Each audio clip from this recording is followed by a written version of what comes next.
আসসালামু আলাইকুম। গণপ্রজাতন্ত্রী বাংলাদেশ সরকার শ্রম কর্মসংস্থান মন্ত্রণালয়ের আন্ডারে প্রশাসন শাখা হতে একটি অনেক বড় নিয়োগ বিজ্ঞপ্তি হয়েছে। বন্ধুরা দেখো, www.mole.gov.bd এই ওয়েবসাইটে গিয়ে তুমি বিস্তারিত দেখতে পারো এবং বিজ্ঞপ্তিটির স্মারক নম্বর হচ্ছে এইটা 464। তারিখ নম্বর এখানে দেওয়া আছে 10 ভাদ্র 1432, 25 আগস্ট 2025।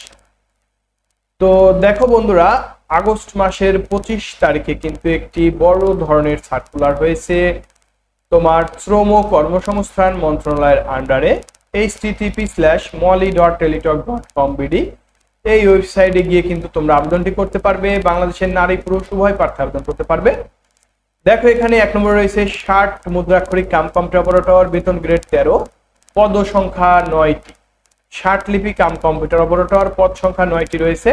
কোনো স্বীকৃত বিশ্ববিদ্যালয় থেকে স্নাতক পাস হতে হবে এবং 60 লিপিতে 70 শব্দ থেকে 45 শব্দের গতি থাকতে হবে এবং কম্পিউটারে 30 থেকে 25 শব্দের গতি থাকতে হবে। Computer operator grade 13। দেখো বন্ধুরা, আরেকটি পদ কম্পিউটার অপারেটর গ্রেড 13 রয়েছে। এখানে 3টি পদ।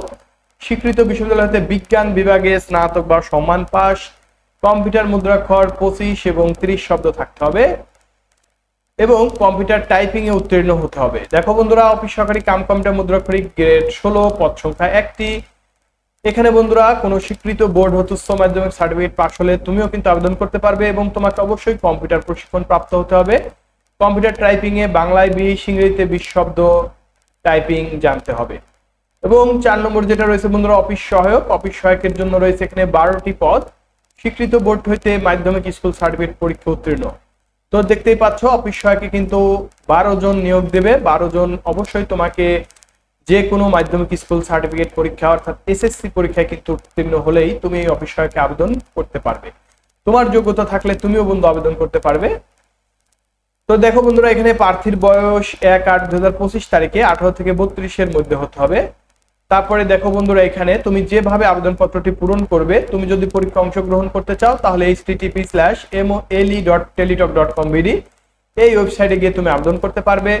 আবেদন ফি জমাদানের তারিখ 31/8/2025 তারিখ সকাল 10টা থেকে। আবেদন শেষ তারিখ 30/9/2025 বিকেল 5টা। আবেদনের শেষ তারিখ 30/9/2025 বিকেল 5টা। তো বন্ধুরা, তুমি বিজ্ঞপ্তিটি ভালোভাবে দেখে নিয়ে আবেদন করবে। অনেক ভাই বন্ধুরা বলো যে আমরা এসএমএসটি করতে পারছি না। তোমরা দেখো, এখানে ইউজার আইডি দিয়ে তুমি কিন্তু তোমার এসএমএসটি করতে পারবে। টেলিটক সিম থেকে মলি স্পেস হেল্প নাম্বার গিয়েও তুমি তাদের সাথে কন্ট্যাক্ট করে কিন্তু এসএমএসটি করতে পারবে বা এসএমএসটি ব্যাক আনতে পারবে। এবং ফার্স্ট এসএমএস করার যে সিস্টেমটা, অনেকে বলো যে ভাইয়া আমরা টাকা জমা দিতে পারছি না, তোমরা এসএমএসটি এইভাবে করবে। মলি স্পেস ইউজার আইডি লিখে সেন্ড করবে 1622 নম্বরে। এখানে এক্সাম্পলটি দেওয়া আছে, এক্সাম্পলটি ফলো করলে বুঝতে পারবে। এবং দ্বিতীয় এসএমএস অবশ্যই মলি এস, তারপরে তোমার যে ফিরতি এসএমএস এর পিন নম্বরটি আসবে, পিন নম্বর দিয়ে তুমি এখানে এসএমএসটি করে দিবে। তাহলেই কিন্তু তোমার আবেদনের গ্রহণযোগ্যতা পেয়ে যাবে। আর এটা যেটা দেখালাম, এটা হচ্ছে তোমার পিন পুনরুদ্ধারের জন্য। ধরো তুমি এসএমএসটি করেছো, তবে এসএমএসটি হারিয়ে গেছে বা নষ্ট হয়ে গেছে বা ডিলিট হয়ে গেছে, সেক্ষেত্রে কিন্তু তুমি এই হেল্প নাম্বারে এসএমএসটি করলে তুমি আবার পিন নম্বরটি ফিরে পাবে। এইভাবে তোমার আবেদনটি কনফার্ম করলে তুমি 100% তোমার আবেদন গ্রহণযোগ্যতা হয়ে যাবে। এবং তোমাকে কিন্তু পরীক্ষার আগে অবশ্যই তারা টেলিটক সিম থেকে অবশ্যই তোমাকে এসএমএস এর মাধ্যমে তোমার অ্যাডমিট কার্ডটি দিয়ে দেবে এবং প্রার্থীর যোগ্যতা যাচাইয়ের জন্য যা যা দরকার এখানে সব দিক নির্দেশনা দেওয়া আছে। তুমি এটি ভালো করে পড়ে নিয়ে আবেদনটি করবে। তাহলে বুঝতেই পারলে তোমার শ্রম ও কর্মসংস্থান মন্ত্রণালয়ের যে আবেদনটি রয়েছে এটি তোমরা কিভাবে আবেদন করবে। তো তোমরা যদি আমার হেল্প চাও, আমার কন্ট্যাক্ট নাম্বার দেওয়া আছে, ওই কন্ট্যাক্ট নাম্বারে তুমি কিন্তু যোগাযোগ করবে। তো সবাইকে ধন্যবাদ।